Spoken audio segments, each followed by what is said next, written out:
Hello students, कैसे हो सभी। आप सभी का फरहान एकेडमी के यूट्यूब चैनल पर हार्दिक स्वागत है। जिन्होंने इस चैनल सब्सक्राइब नहीं किया है सब्सक्राइब कर लीजिए। और उसके साथ साथ हमने अब आज जो है अल्फाबेट टेस्ट सीरीज के दूसरे पार्ट की तैयारी चालू कर ली है, मतलब लेक्चर नंबर 2 है ये, जिसमें हमने टाइप ना 1 के अंदर आपने लेटर पेयर और उसके साथ साथ डिक्शनरी ऑर्डर पढ़ा था। लेकिन उससे पहले मैंने आपको बता दिया था कि अल्फाबेट टेस्ट सीरीज हो या इससे पहले जो टॉपिक पढ़ाया गया था कोडिंग डिकोडिंग हो, इन दोनों के अंदर एक बात कॉमन है कि आपको लेटर्स के बारे में जानकारी होनी जरूरी है। और अगर आप लेटर्स के बारे में जानकारी रखते हैं तो आप रीजनिंग के अंदर बहुत सारे टॉपिक्स को एक साथ कवर कर सकते हैं। तो हमने वो कंप्लीट कर लिया था। अब ये है अल्फाबेट टेस्ट सीरीज का पार्ट 2 जो कि आप अपनी स्क्रीन की तरफ देख रहे हो। तो अब स्टार्ट करते हैं और स्टार्ट करने के बाद इस टॉपिक को कंप्लीट करते हैं। अब इस टॉपिक की अगर मैं बात करूं तो इस टॉपिक के अंदर ऑलरेडी आपने दो टाइप कर लिए हैं। तो तीसरे टाइप की अगर मैं बात करूं, this type name is fix coding. अगर फिक्स कोडिंग की बात की जाती है तो फिक्स कोडिंग अपने आप में ही ना एक बहुत इजीएस्ट टाइप में से माना जाता है। क्यों? क्योंकि जो भी कोडिंग होगी, जैसे भी कोडिंग होगी, वो होगी फिक्स। फिक्स के अलावा कुछ नहीं, कैसी भी नहीं। जैसे एक क्वेश्चन आप अपने स्क्रीन के ऊपर देख रहे होंगे, क्या if air is called green, यदि हवा को हरा कहा जाए, यदि हवा को हरा कहा जाए, ग्रीन इज कॉल्ड ब्लू, हरे को नीला कहा जाए, ब्लू इज कॉल्ड स्काई, नीले को आसमानी कहा जाए, और स्काई इज कॉल्ड येलो, आसमानी को पीला कहा जाए, yellow is called water, water is called pink, पीले को पानी कहा जाए और पानी को गुलाबी कहा जाए, then what is the colour of clear sky. तो बताइए साफ आसमान का रंग क्या होगा। तो सिंपल सी बात है कि आपको एक आइटम से दूसरे आइटम से कोड कर रहा था, और अगर आइटम से वो कोड कर रहा है तो कैसे कर रहा है, किस तरीके से कर रहा है, वो देखिएगा। सबसे पहले क्वेश्चन पढ़ लीजिए, इसके अंदर क्वेश्चन है क्या, then what is the colour of clear sky, साफ आसमान का रंग क्या होगा, ये आपको बताना है। तो नॉर्मली आप भी जानते हैं और मैं भी जानता हूं कि साफ आसमान का जो कलर होता है वो किस कलर का होता है, ब्लू कलर का होता है। लेकिन blue is the right answer तो नहीं सर, आपने हर एक आइटम को दूसरे आइटम से बोला गया है, तो ब्लू को आपने क्या कॉल किया है वो उसका आंसर होगा। तो ब्लू को आपने जो कॉल किया है, ब्लू इज कॉल्ड स्काई, तो आंसर जो है sky is a right answer. Examiner इतना शार्प है कि वो एग्जाम के अकॉर्डिंग दो ऑप्शन ऐसे देगा ही देगा जिसमें दो ऑप्शन सिमिलर होंगे। तो ऑप्शन में ऑप्शन सही भी दिया है, मतलब स्काई इज राइट आंसर, तो वो तो मिलेगा ही, उसके साथ साथ ब्लू भी ऑप्शन में दिया गया है। अब जल्दबाजी में कोई भी एक स्टूडेंट जो इस पढ़ेगा कि साफ आसमान का कलर क्या होता है, तो सबको पता है ब्लू, और वो ब्लू ही टिक कर देगा। लेकिन इसमें बोला गया है कि ब्लू को ये कॉल करना है, so answer is sky is right answer. तो ऐसे क्वेश्चन जो कॉलिंग करने वाले आते हैं ये कई बार देखने को मिलते हैं एग्जाम में। उसके बाद में अब आते हैं क्वेश्चन नंबर 2 के ऊपर। लेकिन मैंने जैसा ही कहा कि this type name is fix coding, तो जो भी कोड है, जैसा भी कोड है होगा तो फिक्स ही, ये चीज मान के चलिएगा। तो अगर मैं फिक्स कोडिंग की बात करता हूं तो फिक्स कोडिंग में एक आपके सामने स्टेटमेंट है, उस स्टेटमेंट में आपके पास में 4 वर्ड हैं। कौन कौन से वो आपके सामने हैं, लेकिन इन 4 वर्ड में से 3 वर्ड का कोड दिया हुआ है, और जो कोड किया गया है वो हर एक लेटर का नंबर से या फिर सिंबल से भी किया गया है किसी एक पॉइंट पर। तो आप नोटिस कीजिएगा। अब एक बात कंफर्म करना कि पहले वर्ड में आपके पास नंबर ऑफ लेटर कितने हैं, 4, तो नंबर भी कितने हैं, 4। तो मतलब ये कंफर्म हो चुका है कि हर एक लेटर के लिए एक नंबर तो रिजर्व होगा ही होगा, ये मान के चलिएगा। फिर दूसरे वर्ड में आपके पास में लेटर कितने हैं, 5, तो कोड भी कितने हैं, 5। मतलब ये श्योर हो चुका है कि हर एक लेटर के लिए एक कोड होना जरूरी है, और वो कोड लेटर, नंबर या सिंबल किसी में भी हो सकता है। और अभी इस टाइम पे आपके सामने सिंबल के अंदर कोड हो रहा है, ठीक है जी। तो अगर मैं इसी टॉपिक को आगे कंटिन्यू करता हूं तो आपको एक और वर्ड दिया गया है क्लियर, और क्लियर का कोड भी 5 फॉर्मेट्स में ही है, 5 वैल्यूज में ही है। तो मतलब ये तो श्योर है हर एक लेटर के लिए कोड तो होगा ही होगा। तो आपको पूछा गया है पर्ल का। अगर मैं पर्ल की बात करूं तो पर्ल का कोड क्या होगा पता नहीं सर, लेकिन फिक्स कोडिंग है ना, तो सबसे पहले आप ये देखो हम पहचानेंगे कैसे ये फिक्स कोडिंग है।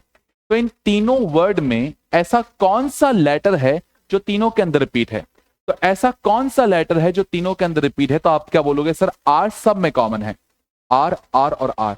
और अगर आर सब में कॉमन है तो नंबर भी सब पे ही कॉमन होगा, और सब में कॉमन कौन सा नंबर है, तो सब में जो कॉमन नंबर है वो है 6। लेकिन मजे की बात यह है कि 6 तो कोड है ही आर का, लेकिन मजे की बात यह है कि आर यहां पर पहले वर्ड में है लास्ट पोजीशन पर, और अगर लास्ट पोजीशन पर है तो उसका कोड भी लास्ट ही पोजीशन पे होगा, और लास्ट पोजीशन पे कौन सा नंबर है? 6। अगर मैं आर देखता हूं सेकंड वर्ड में, तो सेकंड वर्ड में है सेकंड लास्ट पोजीशन पर, और अगर सेकंड लास्ट पोजीशन पर है तो सेकंड लास्ट पोजीशन पे कौन सा नंबर है? 6। अगर मैं आर देखूं थर्ड वर्ड में तो लास्ट पोजीशन पर है, और लास्ट पोजीशन पे कौन सा नंबर है? 6। मतलब कि जिस पोजीशन पे लेटर उसी पोजीशन पे उसका कोड होगा, ये चीज ध्यान रखिएगा। तो अगर मैं इसी के अकॉर्डिंग बात बनाता हूं तो पर्ल में आर जो है सेकंड लास्ट पोजीशन पर, और सेकंड लास्ट पोजीशन पे आर कौन सी पोजीशन पे होगा? 6। तो इतना मान के चलेगा सेकंड लास्ट पोजीशन पे होगा 6, ये कंफर्म है। उसके बाद में अगर मैं सेकंड लास्ट पोजीशन पे 6 देखता हूं तो ऑप्शन तो हमें मिल चुका है कि 6 इज द लास्ट ऑप्शन, फिर भी हम कंफर्म कर लेते हैं। तो फिर पी का नंबर क्या होगा? तो पी देखिए सर, पहले वर्ड में पहला ही लेटर पी है, तो पी का नंबर क्या होगा? 4। तो फिक्स कोडिंग का मतलब है जिस पोजीशन पे लेटर उसी पोजीशन पे उसका कोड होगा, ये मान के चलेगा। उसके बाद अगला लेटर है ई, ई का कोड क्या होगा? तो ई का कोड होगा 9। फिर उसके बाद ए का कोड क्या होगा? तो ए का कोड होगा आपका 2, और इसी तरीके से एल का कोड क्या होगा? तो एल का कोड होगा @। तो ऑप्शन तो हमें मिल चुका है, लेकिन हमें आंसर एक बार पूरा निकालना था जिससे मैं पूरी बात आपको समझा सकूं। It's clear students? अगर कोई डाउट है तो पूछ सकते हो, वरना इस क्वेश्चन को पॉज करने के बाद नोट कर सकते हो। हाँ जी, अगर नोट कर लिया है तो ठीक है। उसके बाद तीसरा क्वेश्चन बात कर लेते हैं, तीसरे क्वेश्चन की। तीसरा क्वेश्चन जो है वो है आपके अल्फाबेट टेस्ट सीरीज के फिक्स कोडिंग का तीसरा क्वेश्चन, लास्ट क्वेश्चन है फिक्स कोडिंग का, जिसमें बोला गया है एंट्री का कोड है कुछ ये, स्टडी का कोड है कुछ ये, तो आपको बताना है नीटनेस का कोड क्या होगा। नोटिस कीजिएगा एंट्री के अंदर 5 लेटर है, तो फिर कोड भी 5 में ही है, जो कि है भी सब। उसके बाद स्टडी के अंदर आपके पास 6 लेटर है, कोड भी 6 में ही है, तो हर एक लेटर के लिए एक कोड तो बनता ही था। और अगर मैं नोटिस करूं तो इन दोनों वर्ड में कौन सा लेटर कॉमन है? तो ई कॉमन है। ई यहां फर्स्ट पोजीशन पर है और यहां लास्ट थर्ड पोजीशन पर है, तो फर्स्ट और थर्ड पोजीशन पे कौन सा नंबर कॉमन आया? 1 इज अ कॉमन। तो आप इस अकॉर्डिंग जो है फिक्स मान सकते हो, फिक्स होता है सेम पोजीशन पे सेम कोड होना। तो नीटनेस एन आता है कौन सी पोजीशन पर? सेकंड, सेकंड का है 2, E is 1, A is 4 position 7। तो 2 1 7 से स्टार्ट होने वाले जो नंबर है वो केवल और केवल एक ही ऑप्शन में है। तो इस बार पूरा देखने की जरूरत नहीं है, आप इतना ही करके कर सकते हो कंप्लीट, क्योंकि एग्जाम में जब क्वेश्चन आएंगे तो 4 ऑप्शंस होंगे, और उस 4 ऑप्शंस को किस ब्याह पे करना है, सारे चेक करने की रिक्वायरमेंट नहीं है। जितने चेक हुए अगर उस पे आंसर निकल जाता है तो आपका आंसर बिल्कुल सही है। तो ये था आपके अल्फाबेट टेस्ट सीरीज के पार्ट 2 का टाइप नंबर 3, जो कि इतना ही था। इजी है, लेकिन एग्जाम में क्वेश्चन आते हैं, और एग्जाम में जब क्वेश्चन आते हैं तो करना बनता है। और इतना इजी एग्जाम में क्यों देता है? अगर आपके मन में ये चीज आती है ना, तो एक स्टूडेंट ना अपने मन में सोच के रखता है कि एग्जामिनर इतना इजी देगा नहीं, और एग्जामिनर अगर इसी क्वेश्चन को डालता है ना, तो वो क्या करता है? एक स्टूडेंट वो इसी क्वेश्चन को घुमाने की कोशिश करता है कि शायद और कुछ वे होगा, इतना इजी थोड़ी ना देगा, लेकिन इतना इजी है तो उसको उसी वे में लो तो इजी रहता है। मतलब कि कुल मिला के जिस फॉर्मेट का जैसा पैटर्न है उसको वैसा ही यूज करो। अगर उसके अंदर ज्यादा दिमाग लगाओगे तो बात फंसने की है, उसके अलावा कुछ नहीं। तो अब ये फॉर्मेट यहां पे कंप्लीट हो गया। अब आते हैं अल्फाबेट टेस्ट सीरीज के टाइप नंबर 4 के ऊपर। अगर मैं टाइप नंबर 4 की अगर मैं बात करता हूं तो अल्फाबेट टेस्ट सीरीज का सबसे लास्ट टॉपिक है और लास्ट टाइप है type number 4। This type name is mix question. अगर मिक्स क्वेश्चन की बात करता हूं तो मिक्स क्वेश्चन के अंदर जो है अल्फाबेट टेस्ट सीरीज के कुछ फॉर्मेट्स आते हैं।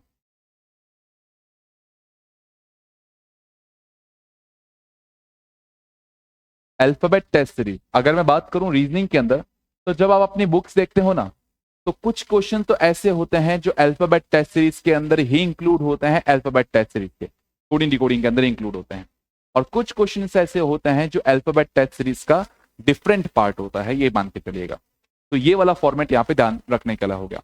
लेकिन फिर से एक बार के लिए आपको ना अपने कॉपी के अंदर लेटर्स के नंबर लिखने जरूरी है। अगर आपने लिखे हुए हैं तो अच्छी बात है, रीड कर लीजिए, क्योंकि मुझे तो लिखना ही पड़ेगा और आपको देखना पड़ेगा। और अगर आप लिखना चाहते हो तो लिख लीजिए। लिखने से एडवांटेज यह है कि कुछ चीजें और अच्छे से पुख्ते तौर पर उससे आप रिवीजन कर सकते हो। तो सबसे पहले आपने अपनी कॉपी में ए से लेके जेड तक के लेटर लिख लिए। लेटर लिखने के बाद में आप हर एक लेटर का नंबर लिखोगे, और वो नंबर लिखा मैंने लेफ्ट साइड से हर एक लेटर का। जैसे कि लेफ्ट साइड से लेटर का नंबर क्या होता है, ए आता है 1 पर, बी आता है 2 पर, और इसी तरीके से हर एक लेटर का नंबर लिख लिया लेफ्ट साइड से। और अगर आपने लेफ्ट साइड से नंबर लिख लिया है तो हर एक लेटर का नंबर राइट साइड से अगर आपको जानना है तो आपको मैंने स्टार्टिंग में जब टॉपिक स्टार्ट किया था तो तभी मैंने बता दिया था कि अगर आपको राइट साइड से कभी भी किसी भी लेटर का नंबर निकालना है तो इतना ध्यान रखिएगा, अगर आप उस लेटर का लेफ्ट साइड से नंबर जानते हैं तो राइट साइड से आपको कोई प्रॉब्लम नहीं होनी चाहिए, बिकॉज दोनों का सम कितना होता है 27।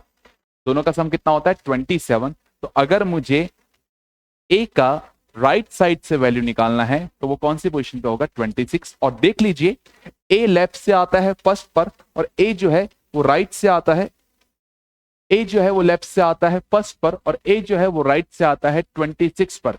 दोनों का सम कितना हो जाता है 27। तो ये मान के चलिएगा कि हमेशा हर एक लेटर का अगर आप लेफ्ट साइड से नंबर जानते हैं तो राइट साइड से जानने की जरूरत नहीं है, दोनों का सम 27 होना चाहिए। जैसे कि पी लेफ्ट साइड से आता है 16 पर और वही पी जो है वो राइट साइड से आता है 11 पर, दोनों का सम कितना हो गया 27। तो ये चीज ध्यान रखिएगा, अगर आप 16 जानते हो तो राइट साइड से उसका जो नंबर है वो वैल्यू बन ही जाती है। तो ये वाली कैलकुलेशन अपनी कॉपी में राइट साइड से भी लिख लीजिएगा और लेफ्ट साइड से भी लिख लीजिएगा। काम दोनों ही करते हैं, काम दोनों ही आते हैं, ये चीज ध्यान रखिएगा।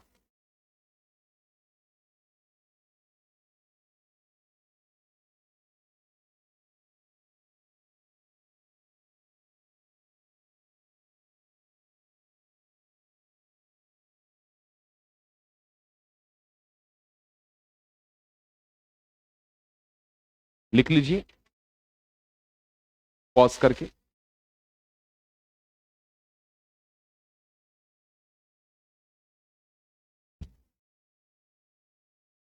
हाँ जी, अगर आपने लिख लिया है तो अब इसके अंदर कुछ बातें ऐसी हैं जो आपको केवल देखनी है और देखने के बाद लिख लेनी है। इनका यूज क्या है वो आपको अगले कुछ 5 मिनट के अंदर पता लग जाएगा।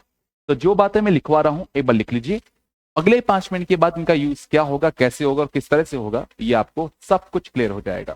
तो वो 4 बातें होंगी जो आपको लिखनी होंगी। क्या? पहली बात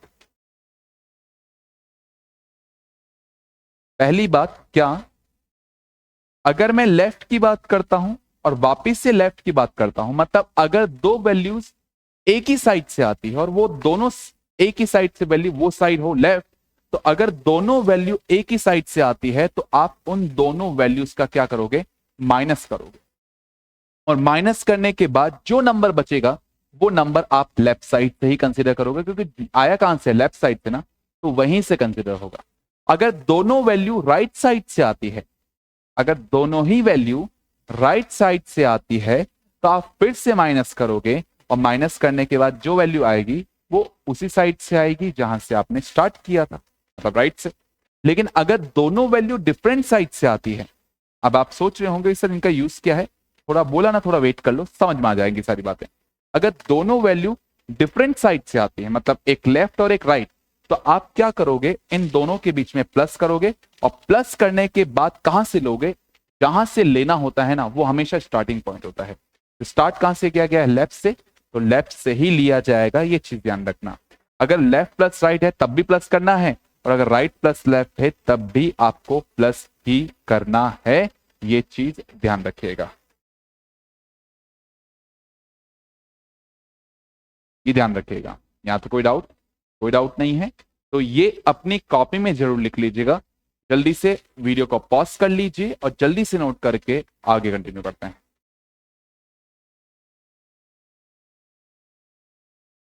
हाँ जी, नोट कर लिया होगा आप लोगों ने। तो मैं पहला क्वेश्चन समझा देता हूं, आपको केवल बैठ के समझना है। क्या? Which of the following will be the 9 to the right of 10th letter from the left in alphabetical order. कि एक वर्णमाला क्रम में बाएं से 10वें अक्षर, वर्णमाला क्रम समझ गया ना, ए से जेड, बाएं से 10वें अक्षर, लेफ्ट साइड से 10वें अक्षर के दाईं और 9वां अक्षर कौन सा होगा। तो एक सिंपल सी बात है कि अगर ये वाला कनेक्शन आपको यूज करना है तो इसको करने के दो तरीके हैं। पहला तरीका बिल्कुल बेसिक तरीका मैं इसको बताऊंगा, मतलब इसी क्वेश्चन को मैं दो तरीके से करवाऊंगा, आपको केवल देखना है। पहला तरीका क्या, आप सबको बता दिया गया है कि सीरीज कौन सी है, अल्फाबेटिकल सीरीज, और अल्फाबेटिकल सीरीज का मतलब है ए से लेके जेड तक के लेटर, वो लिख लिया आपने।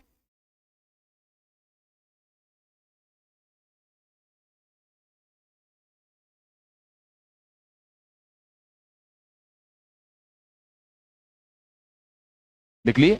और अब बोल क्या रहा है वो कि आपको सबसे पहले जो है इस अल्फाबेटिकल सीरीज में लेफ्ट साइड से 10th पोजीशन पे जाना है। अब आप इंग्लिश में जब देखते हो तो उसमें 9 टू द राइट है, बट इंग्लिश में उल्टा होता है हमेशा कनेक्शन। हिंदी में तो प्रॉपरली बोला है कि उसको लेफ्ट से 10वें अक्षर पे ही जाना है, लेकिन इंग्लिश में उल्टा बोलेगा तो वो 9 टू द राइट है किसके, 10 फ्रॉम द लेफ्ट। तो सबसे पहले आपको जाना है लेफ्ट साइड से 10th पोजीशन पर। और जब मैं लेफ्ट साइड से 10th पोजीशन पे जाता हूं, 1 2 3 4 5 6 7 8 9 10, कौन आता है, जे। और लेफ्ट साइड से 10th पोजीशन पे जाने के बाद में आपको उसी के राइट साइड जाना है, और वो भी कौन सी पोजीशन पर, 9th पोजीशन पे जाना है। कौन सी पोजीशन पे जाना है, 9th पोजीशन पे जाना है। तो आप जैसे ही स्टार्ट करोगे और 9th पोजीशन राइट साइड जाओगे तो एक होगा के, 2 3 4 5 6 7 8 9, और 9th पोजीशन पे कौन सा लेटर आया, तो S is a completely right answer. तो आपको लेफ्ट साइड से 10th लेटर पे जाने के बाद उसी के राइट साइड 9th लेटर पे जाने का मतलब ये हो गया S is a right and correct answer. Clear, कोई डाउट किसी को? अगर कोई डाउट नहीं है तो इसे हम बेसिक तरीका कहते हैं। लेकिन अगर इसी के अंदर मैं क्या लगाना चाहूं, तो इसी के अंदर अगर मैं लॉजिक लगाना चाहूं तो लॉजिक क्या कहता है, ये सब लिखने की रिक्वायरमेंट नहीं है। क्या लिखना है, अगर आपके सामने एक अल्फाबेटिकल सीरीज की बात की जाती है और लेफ्ट राइट की बात की जाती है, तो सबसे पहले पढ़िए कि इस लाइन में किस साइड से कौन सी पोजीशन की बात हो रही है। तो इस लाइन में सबसे पहले 10th letter from the left, English में तो उल्टा होता है, तो आपको सबसे पहले बोला जा रहा है कि आप लेफ्ट साइड से, आप सबसे पहले लेफ्ट साइड से 10th लेटर पे जाइए, और लेफ्ट साइड से 10th लेटर के जाने के बाद में राइट साइड मतलब कि दाईं और 9वें अक्षर पे जाइए। तो राइट साइड 9वें अक्षर पे जाइए। और सर ने जैसा कि कहा था, अगर दो वैल्यू डिफरेंट साइड से है, अगर दोनों वैल्यू डिफरेंट साइड से है तो आप क्या करते हो, प्लस। तो आपने किया प्लस दोनों के बीच में, और प्लस करने के बाद जो टोटल बनेगा वो टोटल वहीं से कंसीडर होगा जहां से स्टार्ट हुआ था। तो स्टार्ट कहां से हुआ था, लेफ्ट साइड से। तो आप लेफ्ट साइड से देख लीजिए 19th पोजीशन पे कौन सा लेटर आता है। तो कोडिंग डिकोडिंग पूरा पढ़ लिया, अल्फाबेट टेस्ट सीरीज का फॉर्मेट भी पूरा पढ़ रहे हैं। तो आप मुझे बस इतना बता दो कि अब आपको समझ में आ चुका है कि लेफ्ट साइड से 19th पोजीशन पे कौन सा लेटर होगा। तो आप सब कह रहे होंगे सर लेफ्ट साइड से 19th पोजीशन पे कौन सा लेटर आएगा, S means that B option is the right option. तो कैसा तरीका अपनाएंगे आप, बेसिक या लॉजिक? और अब आप मुझे बताइए क्या इनका यूज आपको समझ में आ गया क्या? बिल्कुल सही, अगर आ गया है ना तो इस क्वेश्चन को नोट कीजिए, और नोट करने के बाद में सॉल्यूशन जरूर नोट कर लीजिएगा, क्योंकि सॉल्यूशन आपको समझ में आ गया होगा। जल्दी से जब मैं हटू स्क्रीन से तो आप एक बार स्क्रीन को पॉज कर लीजिएगा, अपनी कॉपी में लिख लीजिएगा, उसके बाद स्क्रीन को कंटिन्यू कीजिएगा। हाँ जी, अगर आपने नोट कर लिया है तो एक और क्वेश्चन ऐसा बनता है जो मैं आपसे पूछूंगा, इसका आंसर मुझे बता दीजिएगा क्या होगा। इस क्वेश्चन का आंसर बताइएगा क्या, which letter will be fifth to the left of 13th letter from the left in alphabetical series. कि वर्णमाला क्रम में बाएं से 13वें अक्षर के बाएं 5वां अक्षर कौन सा होगा।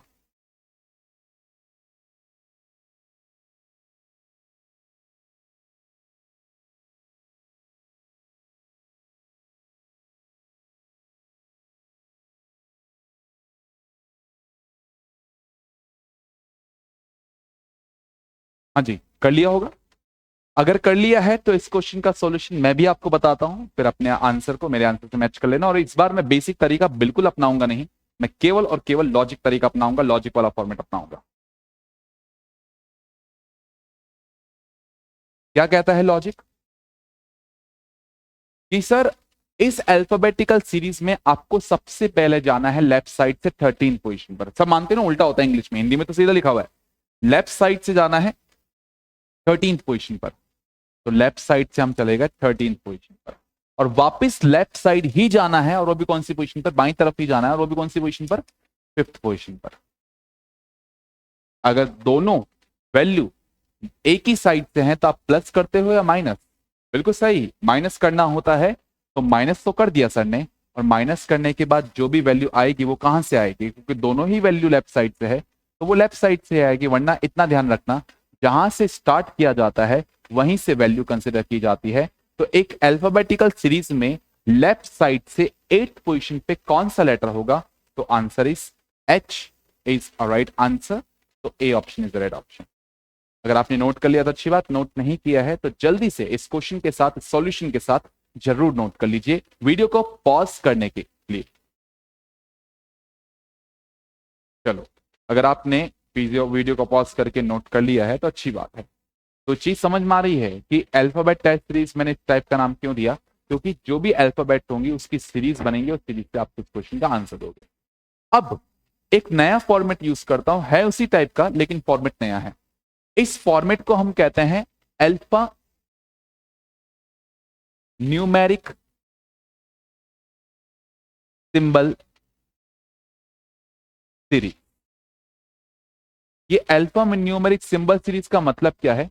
तो आपके सामने एक सीरीज मैंने दिखाई है, ये सीरीज आप देख रहे होंगे। ये सीरीज में ना गौर कीजिएगा, कुछ लेटर हैं, कुछ नंबर है और कुछ सिंबल है। तो अल्फा मतलब कि अल्फाबेट्स, न्यूमेरिक मतलब कि नंबर्स, और symbol is equal to symbol, और उसकी सीरीज बनाई गई है। तो ये बोल रहा है the following arrangement carefully the answer of this question. इस इंफॉर्मेशन, इस अरेंजमेंट को अच्छे से पढ़ लीजिए और फिर क्वेश्चन का आंसर दीजिए। तो हम देने के लिए रेडी हैं। तो आपके सामने एक सीरीज है और इस सीरीज से मिलकर सबसे पहला क्या क्वेश्चन बनता है? Which of the following is third to the right of 10th letter from the right in the above arrangement. ये बोल क्या रहा है कि इस निम्नलिखित व्यवस्था में ना दाएं से 10वें अक्षर, इंग्लिश में तो उल्टा ही होता है, राइट साइड से 10th, दाएं से 10वें अक्षर, दाएं से 10वें अक्षर के दाएं तीसरा अक्षर कौन सा होगा? तो अगर दोनों ही वैल्यू राइट साइड से है, मतलब दोनों ही वैल्यू सेम साइड पे है, आप क्या करते हो? प्लस या माइनस? बिल्कुल सही, माइनस करेंगे और माइनस करने के बाद जो भी वैल्यू आएगी वो राइट साइड से ही ली जाएगी। तो इस सीरीज में राइट साइड से 7th पोजीशन पर कौन सा लेटर है? तो इस सीरीज में राइट साइड से 7th पोजीशन पे कौन सा लेटर या कौन सा नंबर भी हो सकता है, लेटर के बाद पीछे क्यों पड़े हो सर? तो 7th पोजीशन पे कौन सा फॉर्मेट है, कौन सी वैल्यू है? 1 2 3 4 5 6 7। तो N is a right answer, बिल्कुल सही, ए ऑप्शन बिल्कुल ठीक है। अगला क्वेश्चन पढ़िए और ट्राई कीजिए, और ट्राई करने के बाद अगर आपका आंसर आ जाता है, समझ आ जाता है, तो इसका आंसर कमेंट बॉक्स में जरूर डाल के बताइएगा कि क्वेश्चन नंबर 2 का सर ये ऑप्शन बिल्कुल सही है इसका। मैं आप अपने वीडियो को पॉज कर लीजिए, आंसर देने के बाद वीडियो को ऑन कीजिए।